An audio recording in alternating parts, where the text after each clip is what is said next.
Today we're taking a look at these NBA matches, which are happening on Tuesday, November 1st, 2022, and giving you match breakdowns, betting tips and predictions in general on these games.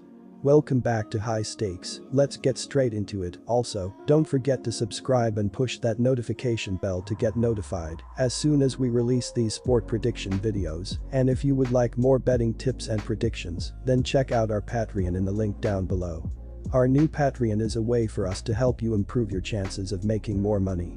Multiple plans are available for each and every one of you. By becoming a member of the High Stakes Patreon, you will have access to our best team picks, total picks, parlay picks and much more. Stop wasting hours of your time searching for bad betting predictions that ends up costing you a lot of time and money. Join the High Stakes Patreon now and get the best betting picks.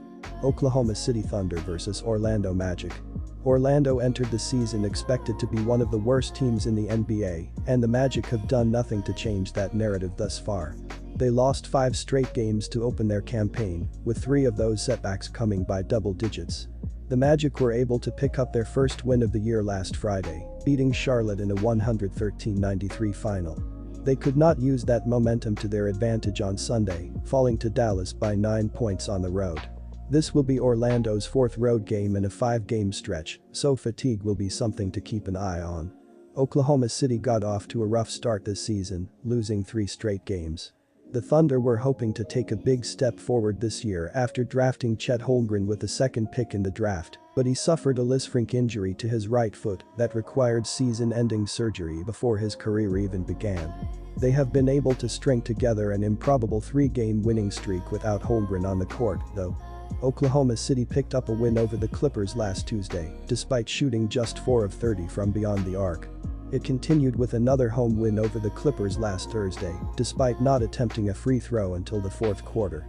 The Magic have struggled to get anything going on the offensive end of the court, ranked number 27 in the NBA in points per game, 105.3. However, rookie Paolo Banchero, who was the number 1 pick in the draft, has lived up to the hype thus far. He is averaging 22.7 points, 7.6 rebounds and 3.9 assists in the first 7 games of his career. Banchero is coming off his worst performance so far, getting held to 18 points on 6 of 20 shooting against the Mavericks.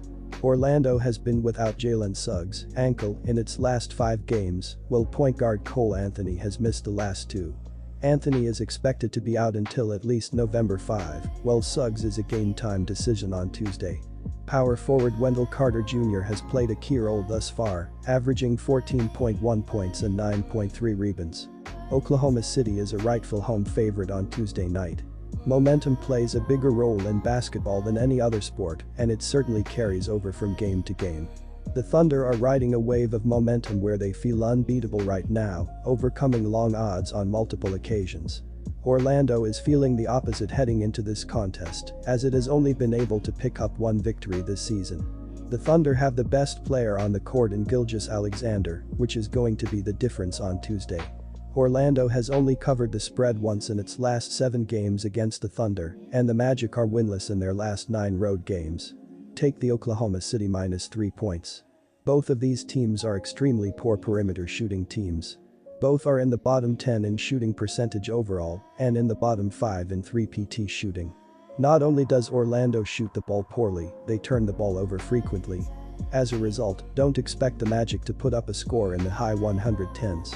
Orlando continues to play without 2 of their primary playmakers in Anthony and Suggs, which will put more pressure on the rookie Banchero to create his own shots. The Thunder are far more comfortable playing a lower scoring game, so expect them to flourish in a low scoring affair. Take the under. Brooklyn Nets vs Chicago Bulls. It has been tough to keep up with the team from the Windy City this year because this Bulls team never seems to know which way the wind is blowing. The Bulls started the season with a surprising road win over the Miami Heat, but followed that up with 2 straight losses. Chicago then won 2 straight games, including one over the Celtics, before losing their last 3 games. On Sunday night at home against Philadelphia, the Bulls lost 114-109 after falling behind by 15 points after 1 quarter. The Bulls fell behind by as much as 19 points before briefly taking the lead in the 3rd quarter.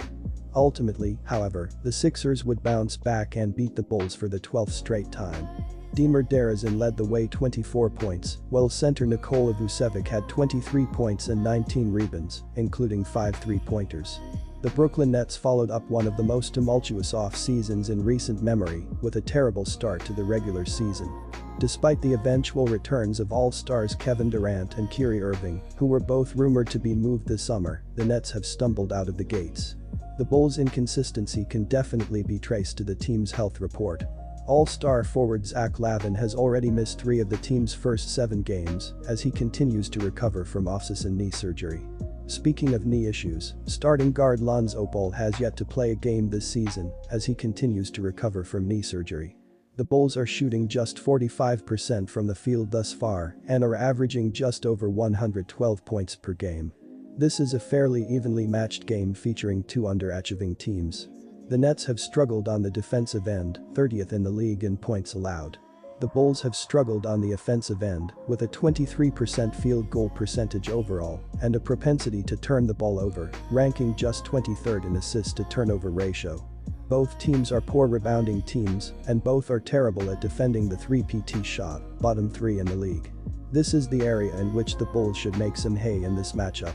The Bulls are 12th in the NBA in 3PT field goal percentage and should be able to stay in the game with their ability to shoot the long ball. Brooklyn's top 3-point shooters, beyond Durant and Irving, are banged up as Curry will likely be a game-time decision, and Joe Harris has played in 4 of their 6 games as he continues to recover from off-season surgery. He will likely sit this one out, being on the back end of a back-to-back.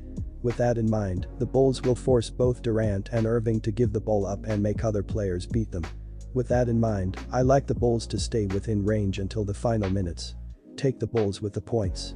The Bulls come into this game at 3-4 and 1-2 on the road. Chicago had some of the strongest home and road splits last year, with the team being much better at home all year. The Bulls have been much better at home so far early in the year this season as well, with Chicago's 2 home losses coming to likely playoff teams, Cleveland and Philadelphia. Chicago has bad road losses to Washington and San Antonio. The Bulls' biggest problem so far has been how inconsistent the team has been defensively. Chicago has given up 114 points or more in each of their last 2 games. Brooklyn dealt with a lot of off-season drama, with the Nets deciding not to extend Kyrie and Durant requesting a trade. The team doesn't seem to have recovered from the issues they dealt with before the season started. The Nets opened the season 1-5, and Brooklyn hasn't even been competitive in many games, including their home opener against New Orleans. There is more drama as well in Brooklyn with Kyrie, and it seems like Irving wants out. The Nets are an angry and frustrated team. Brooklyn is also trying to work Ben Simmons and Joe Harris, both coming off major surgeries, back into the lineup. Both these teams prefer to play fast, and neither team has been consistently defensively so far this year. Brooklyn is playing Claxton and Simmons at the center position. The Nets have had no interior defense so far. Chicago is also struggling defensively, with their only above-average defender, Alex Caruso, coming off the bench. Vucevic has always struggled to guard on the perimeter, and Derezin is also a bad defender.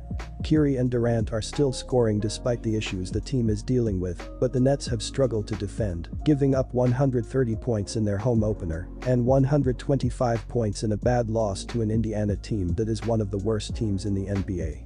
This should be a higher scoring game. Take the over.